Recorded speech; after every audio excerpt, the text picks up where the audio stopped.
prévu pour se tenir en octobre 2021 sous le thème « Changer les villes pour changer la vie », le sommet Afrique-France se drape d'une configuration inédite. Il ne réunira pas le président français et les chefs d'État d'Afrique, comme cela se faisait depuis la première session tenue à l'Élysée en novembre 1973, il réunira plutôt la société civile du continent. Sur le site de l'événement, on peut lire « Tourner vers les acteurs du changement, entrepreneurs, intellectuels, chercheurs, artistes, sportifs, créateurs, influenceurs ». Le nouveau sommet Afrique-France veut questionner et redéfinir les fondamentaux de la relation entre la France et le continent africain en écoutant la jeunesse, en répondant à ses interrogations et en créant un nouvel espace de dialogue orienté vers l'avenir. Est-ce là un profond changement dans le concept de ces rencontres ou un réajustement ponctuel répondant à des préoccupations spécifiquement françaises?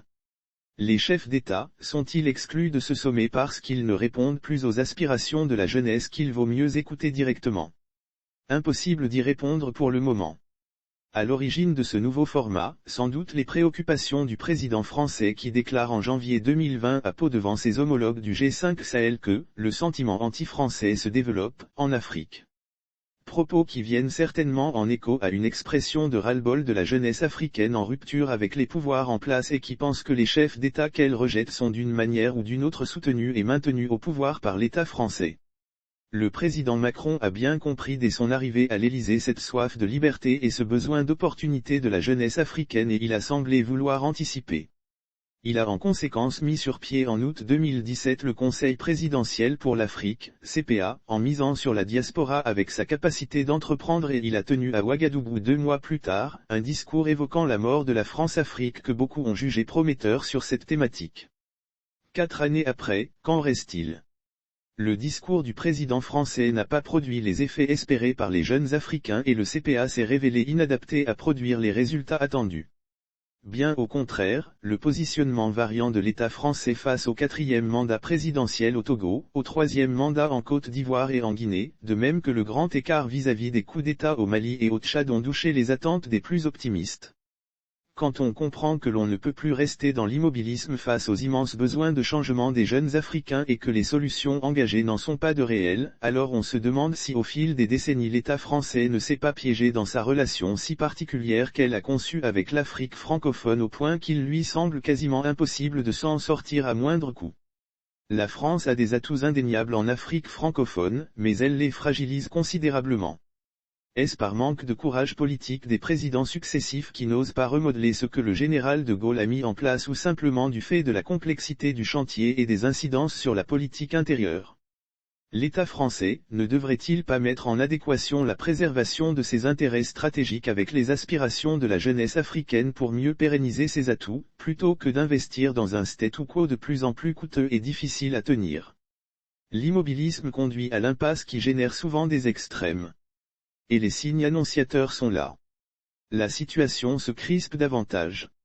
De la République centrafricaine au Mali, visiblement une turbulence se propage et s'accentue. Les escalades verbales entre le Premier ministre malien qui évoque à la tribune des Nations Unies un « abandon en plein vol » par la France de son pays confronté au djihadisme, et la réaction virulente du président français qui estime que la légitimité du gouvernement malien est démocratiquement nulle, en sont une parfaite illustration. La dureté de ses propos ne torpille-t-elle pas son propre sommet de Montpellier? Non seulement on voit une frange de la jeunesse appeler la Russie en remplacement, mais des dirigeants franchissent le pas et établissent avec la Russie des partenariats dans le domaine de la défense traditionnellement portés par l'État français. S'achemine-t-on à nouveau vers le syndrome de la Guinée de 1958? On peut le redouter. Je ne suis pas certain que la solution aux maux de l'Afrique francophone soit simplement le remplacement d'une puissance par une autre. La guerre froide entre les grandes puissances a causé des dégâts considérables en Afrique. Je ne suis pas non plus certain que l'orientation actuelle de la politique de l'État français soit de nature à enrayer la dégradation évidente de la confiance que lui témoignaient les jeunes Africains. Il y a un virage indispensable à aborder avec le réalisme de chaque acteur pour éviter les dérapages douloureux. Tant que la jeunesse africaine francophone sera privée d'un avenir prometteur par le fait d'une politique sans ambition des chefs d'État et qu'elle sera convaincue que le maintien de ces derniers au pouvoir bénéficie de la contribution de la politique française, alors il sera difficile de lui interdire de dénoncer cette contribution. Cela n'est pas un sentiment anti-français, mais l'expression légitime d'une profonde volonté de jouir des libertés et des droits fondamentaux qui offrent des opportunités d'épanouissement.